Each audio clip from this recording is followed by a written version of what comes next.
Man laikam sākumā jālūdz piedošana tiem, kuriem es pagājušā reizē solīju, ka es vairāk publiski neraudāšu, tāpēc, ka es jūtu, ka es nenoturēšos arī šoreiz. Es nezinu, pie kā vērsties. Pie jaunā prezidenta, pie Salaveča.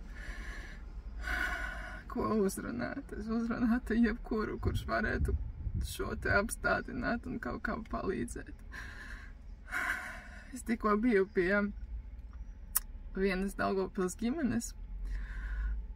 Vīrs ir Latvijas nepilsonis, kaut gan, kad Latvija atjaunoja neatkarību, viņš parakstījās, kā atbalsta to un lūgtu Latvijas pilsonību, viņam to neiedeva, viņš palika nepilsoņa statusā.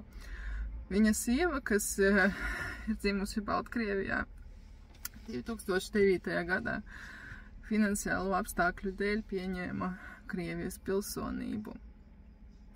Viņam ir 2 bērni, Latvijas pilsone un dēls ir Latvijas nepilsonis.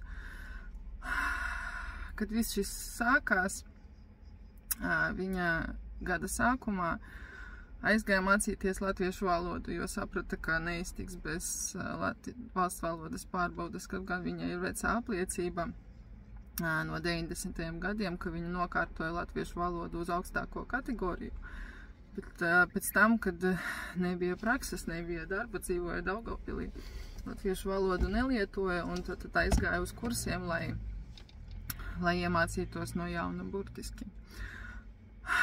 Viņa nomācījās pusi un tika psihoneiroloģiskajā slimnīcā. Patiešo no kursiem. Cilvēks burtiski zaudēja prātu no visa šī. Es katru dienu dzirdu un redzu cilvēkus, kuri ļoti pārdzīvo, kuriem sāsinājušies hroniskās slimības, atvainojiet, bet tas viss ir tā, jā, mēs visi pārdzīvojam, mēs visi saprotam, ka tas ir netaisnīgi, ka kaut kam, nezinu, labajam kaut kād jāuzvar šis te ļaunais. Bet, kad tu redzi cilvēku, kas burtiski sajuka prātā, tas ir drausmīgi.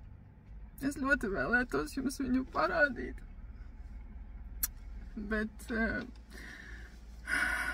viņa vienkārši aizbēgs no manis, ja es izvilkšu telefonu viņas priekšā, jo viņa no visa baidās. Pat, kad es iegāju pie viņiem dzīvoklī, viņa visu laiku stāvēja, skatījās pa logu, jo kāds tur, nezinu, neseko man, negaida lejā. Es nevaru iedomāties, kas tur viņai galvā ir. Ļoti žēl viņu, viņas vīru. Mūsu plāns attiecībā uz viņiem ir tāds, ka es tagad gatavošu iesniegumu iekšlietu ministram ar lūgumu izsniegt viņai uzturēšanās atļauju uz humāniem apsvērumiem, jo viņa 1,5 mēnesi pavadīja psihoneiroloģiskajā slimnīcā, tad izrakstījās, un psihiatre viņai pateica, ka atbrīvojums no valsts valodas pārbaudas kārtošanas viņai nepienākas. Viņai jāiet un jākārto, neskatoties uz to, ka viņa tika uz stacionāru un pavadīja tur 1,5 mēnesi no latviešu valodas kursiem, dēļ tiem visiem pārdzīvojumiem, ko viņai lika pārdzīvot Saeimas deputāti. Jā, mēs prasīsim, lai viņai atļauj nodzīvot līdz mūža galam savās mājās, bet šis ir vienreiz jāapstādina. Man vakar uzrakstīja viens mans labs sens paziņa, latvietis, kas dzīvo Daugavpilī. Viņš man atkal rakstīja par tiem 30 gadiem, vismaz 30 gadiem, pa kuriem viņam bija laiks iemācīties latviešu valodu.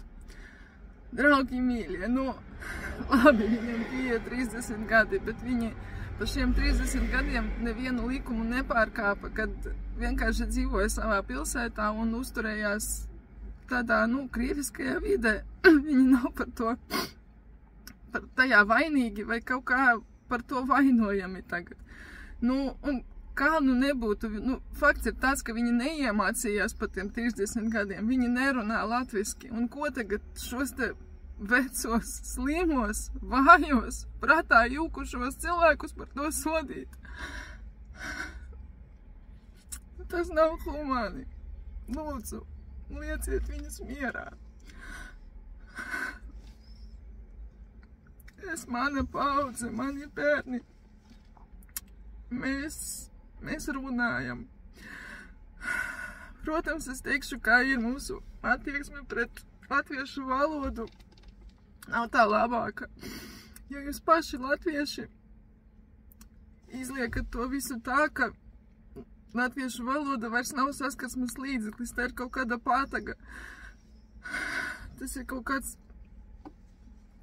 represīvais, nezinu, līdzeklis, ar ko dalīt un sadalīt un pakļaut tādām mokām šos vecos vājos cilvēkus. Lūdzu, apstādiet šito. Lūdzu, kāds iejaucaties. Tas ir neiedomājami. Man ir tik viņu žēl, es nevaru palīdzēt katram. Es saprotu, ka tas, ka šīs vīrietis kaut kādā brīnumainā kārtā vispār tika pie manis, atveda pie manis šo te viņa sievu, tas, ka es tagad viņam rakstīšu to iesniegumu. Es saprotu, ka es fiziski nevarēšu pavilkt, uzrakstīt šādu iesniegumu katram. Un tā nevajadzētu būt, ka mēs tiesiskajā, demokrātiskajā, neatkarīgajā valstī būsim spiesti pierādīt, ka cilvēks ir vecs un vājš, ka viņam ir vāja veselība, ka viņš vairs neprot. Šie visi ārsti, nu, tas ir brīnums jau tagad pašreiz dabūt atbrīvojumu no valsts valodas kārtošanas. Jo, nu, izlien tādi brīnumi. Man sieviete stāstīja, ka viņai bija ar mieru iedot atbrīvojumu, bet tad pa 150 eiro. Tad piezvanīja un pateica, ka cenrātis ir mainījies no 1. jūnija, un tas vairs tagad maksās 500 eiro. Un, lai dabūtu atbrīvojumu, vēl jāaiziet pie kliniskā psihiatra arī par 100 eiro. Šie cilvēki, tās Krievijas pensijas, par kurām viņi it kā pārdevās, 320, 370 eiro par kvartālu, par 3 mēnešiem. Un tā bija nauda, ar kuru izdzīvoja, ar kuru pirka rūpmaizi un apmaksāja kaut kā komunālos. Tā nebija nauda, lai, nu, kaut kādai greznējai dzīvei. Šie cilvēki bija spiesti, viņiem nebija darba, viņiem vajadzēja barot savus bērnus, Latvijas pilsoņus. Viņi neko nepārkāpa. Lūdzu, es kārtējo reizi lūdzu, nu, apstādiniet šo absurdu. Tā nedrīkst būt. Viņi ir tik bezspēcīgi, tik vāji.